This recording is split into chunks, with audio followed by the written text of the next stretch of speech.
I'm going to show you the fastest way that I know how to add a macro to your Excel menu. First thing that I will do is create a ribbon for my macros.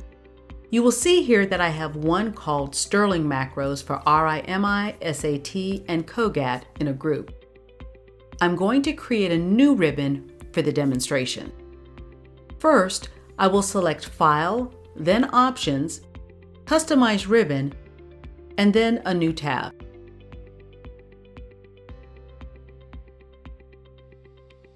I'm going to rename this by right-clicking on it and calling it Demo Video. Then, underneath the group, I'm going to rename this and call it More Demo.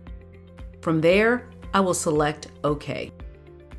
So, now I have a brand new tab that I can place my macros on. Next, I will open the macro and activate it. I'm going to use the one that I have saved on my desktop for the video. However, I advise you to save your macro file in My Documents in a designated folder or somewhere where you can leave it undisturbed. Be aware that if you store it on a cloud, such as OneDrive or the iDrive, you will need internet access unless it's cached or synced on your computer. Now, from there, I'm going to select the option menu again. Go back to Customize Ribbon, and I'm going to select Macros. Since RIMI is open, Excel recognizes the macro in the workbook.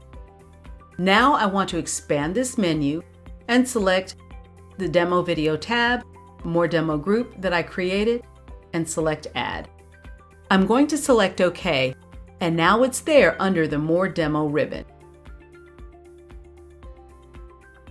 Now it's time to test the file. I will completely close Excel. I have a sample export from RIMI that is still in CSV format.